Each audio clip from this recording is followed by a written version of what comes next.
बात करने के लिए लॉगिन करें www.astrotak.com।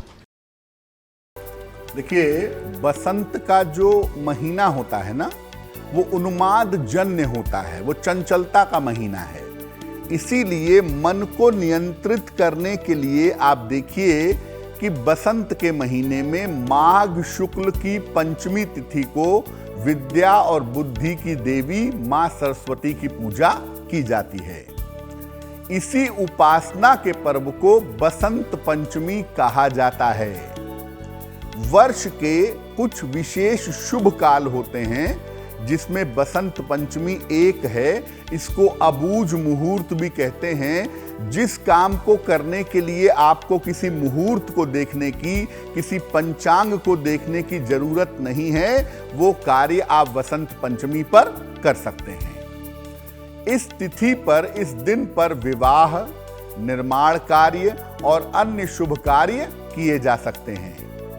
ऋतुओं का संधिकाल होता है। शिशिर ऋतु समाप्त और बसंत की शुरुआत होती है, तो इसमें ज्ञान और विज्ञान दोनों का वरदान मिल सकता है।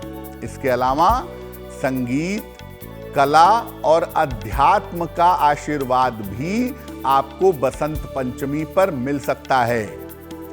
अगर आपकी कुंडली में विद्या बुद्धि का योग नहीं है या शिक्षा की बाधा का योग है, तो बसंत पंचमी पर विशेष पूजा करके आप उसको ठीक कर सकते हैं। यानी ज्ञान, विद्या और बुद्धि की प्राप्ति आपको हो सकती है। इस बार बसंत पंचमी का पर्व 5 फरवरी को है। 5 फरवरी को बसंत पंचमी का पर्व हम सबको मनाना चाहिए। देखिए, कुंडली में अगर बुध कमजोर हो जाए, मरकरी कमजोर हो जाए, तो बुद्धि कमजोर हो जाती है। जो ब्रेन की शार्पनेस है, जो इंटेलेक्ट है आपका, वो वीक हो जाता है। बुद्धि आपकी काफी कमजोर हो जाती है। ऐसी दशा में वसंत पंचमी पर अगर आप मां सरस्वती की पूजा करते हैं, उन्हें हरे फल अर्पित करके, तो इससे आपको लाभ होगा। अगर बृहस्पति कुंडली में कमजोर हो जाए तो ज्ञान नहीं मिलता। इंटेलिजेंट आप हो सकते हैं, लेकिन हो सकता है कि आपको विद्या की प्राप्ति ना हो पाए। ऐसी स्थिति में वसंत पंचमी के दिन पीले वस्त्र धारण करके, पीले फूलों से और पीले फलों से मां सरस्वती की उपासना करनी चाहिए।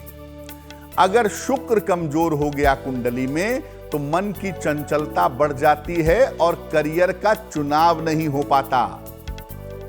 ऐसी स्थिति में बसंत पंचमी के दिन मां सरस्वती की पूजा सफेद फूलों से आप करें तो आपको लाभ होगा। देखिए, बसंत पंचमी के दिन पीले रंग के कपड़े, बसंती कपड़े या सफेद रंग के वस्त्र पहनने चाहिए। काले और लाल वस्त्रों से बचना होगा। इसके बाद पूरब या उत्तर दिशा की तरफ चेहरा करके पूजा की शुरुआत करें। सूर्योदय के बाद 2.5 घंटे का समय या सूर्यास्त के बाद के 2.5 घंटे के बीच में अगर आप बसंत पंचमी पर पूजा करें तो ज्यादा बेहतर होगा। माता सरस्वती को सफेद चंदन और पीले और सफेद फूल आपको अर्पित करने चाहिए।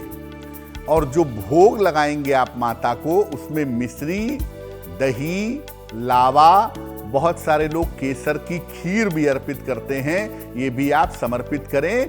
केसर मिश्रित खीर भी अर्पित करना बहुत अच्छा होगा।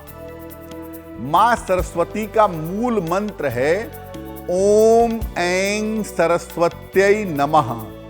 ओम ऐं सरस्वत्यै नमः, इस मंत्र का जप करें कम से कम 108 बार। और जप करने के बाद ज्ञान प्राप्ति की, विद्या बुद्धि प्राप्ति की प्रार्थना करें। और जप करने के बाद प्रसाद ग्रहण करें तो आपको लाभ होगा। देखिए, बसंत पंचमी पर अगर आप मां सरस्वती की उपासना करते हैं तो उससे बहुत सारे लाभ हो सकते हैं।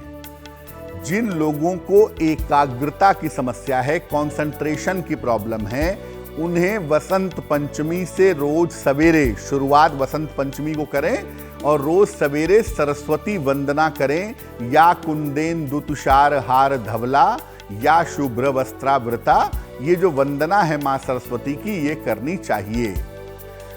मां सरस्वती का चित्र या उनकी मूर्ति आप अपने पढ़ने के स्थान पर स्थापित करिए या काम करने की जगह पर स्थापित करिए, बहुत अच्छा रहेगा।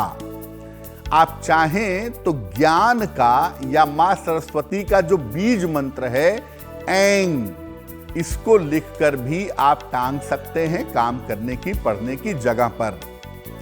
जिन लोगों को सुनने या बोलने की समस्या है, वो सोने या पीतल के चौकोर टुकड़े पर मां सरस्वती का बीज मंत्र ऐंग लिखवा लें।